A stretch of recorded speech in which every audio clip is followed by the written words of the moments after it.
Scrappers received quite a bit of a nerf in the latest Guild Wars 2 balance patch. The defense field is now stationary, which is going to be quite a bit of a nerf to your mobility, and the quickness was removed from the trait line entirely. So yeah, it's pretty bad nerf, but they buffed the tools trait line. And before you would run explosives, and if you're running grenades, then you didn't get fury. But if you were running like mortar instead of grenades, then you could get fury. But now I'm not running explosives. So instead, in Scrapper, they actually replaced the quickness with fury and might. And now you can get fury on a non-explosives build. And that means you can ensure that you crit and do a lot of damage in these team fights where Scrappers really like to be.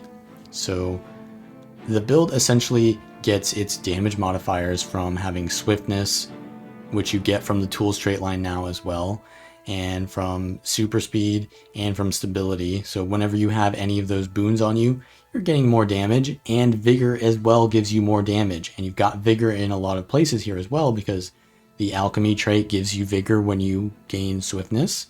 You've got vigor on your elixir U, and whenever you use a tool belt skill. So yeah, there's a lot of damage modifiers, and you can still get quickness because the tools grandmaster trait gives you quickness whenever you use 5 tool belt skills. And the tool belt skills are pretty high value on Scrapper. You've got the function gyro, you've got defense field, and you've got, just giving out super speed. So yeah, there's quite a bit of value out of the like the quickness that you get from all of these sources, because the hammer is pretty clunky and slow. So trying to play without quickness on Scrapper is not the best experience. So yeah, you definitely want to be going for the quickness here. And in this fight, you can see here, I'm doing quite a bit of damage, but our team is right by their spawn, so they're respawning on top of us, and I'm getting dazed nonstop. So the you could go for like more stability if you really wanted to, but I feel like it's enough. But yeah, we're just gonna leave this because our team is wiping there, and I can just super speed myself out. One thing that's really nice is the ability to just choose your fights and to escape outnumbered situations. So that's still a benefit to Scrappers. I'm going to cap this node, and the bell is going to appear. So I need to get there in like 15 seconds. And one thing that is really good about Scrappers is they support their team in these team fights. So this is a good map for Scrappers because it forces team fights at the bell because it's such a valuable objective. So we're going to head to the bell, throw some mortars on the node, and that's going to get blocked by the little druid staff thing there. And we're going to throw AoE on the node and use all of our gyros and heal skill, which gives me resistance due to the tools trait. And then we're going to spam mortar abilities while we're waiting for our cooldowns to go back in. And you can do quite a bit of damage. Like, you can spam your mortar really fast when you have quickness, and that adds up. It really does add up over time, the mortar attacks, because you don't really trade cooldowns with someone when you're using your mortar because it's so far ranged that you're using it from a safe positioning.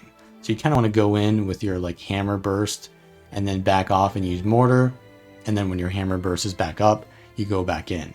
So you want to do this kind of like in and out positioning playstyle. But we're going to be able to win the bell because of the amount of AoE and presence that I can essentially force people off of it. And off of those kills, we're going to probably head to mid because our ranger's heading to far. And yeah, they're getting chased here, so we're going to try to give some support.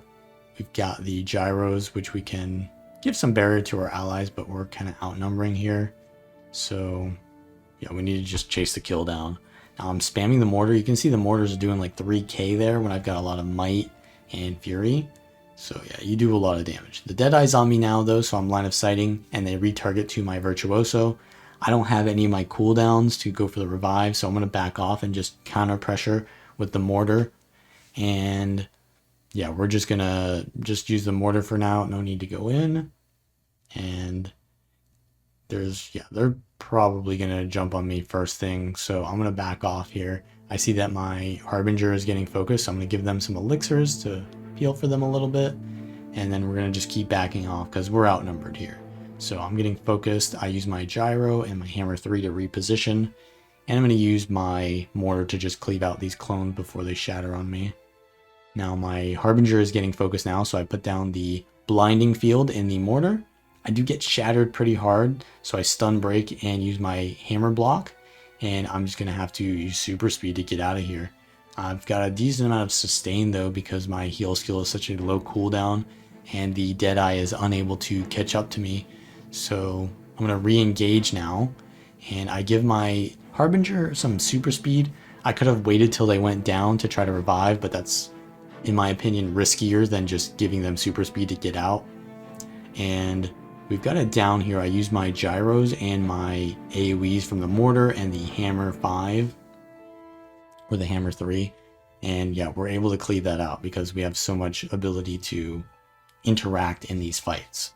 So now I'm going to spam my mortar on the node and take the 1v1 with the druid. This is more of a DPS than a kind of like duelist, but it is still very good in duels as well, the scrapper, because of how much AoE it has on node. So yeah, it's good in duels, it's good in team fights, but it does still kind of lack condition cleanse, so you don't want to be in those kind of situations. Even though tools gives you a little bit more cleanse, it's not, you know, enough to compare to like the other heavier condition cleansing classes. And you can see I'm already contributing to the team fight here with my mortar. Before I even get there, I did like 10,000 damage. We're going to throw out all of our gyros and do AoE damage on the node. And yeah, they're all forced to get off the node because you can't really contest when I'm spamming these mortars down. And finish off that kill.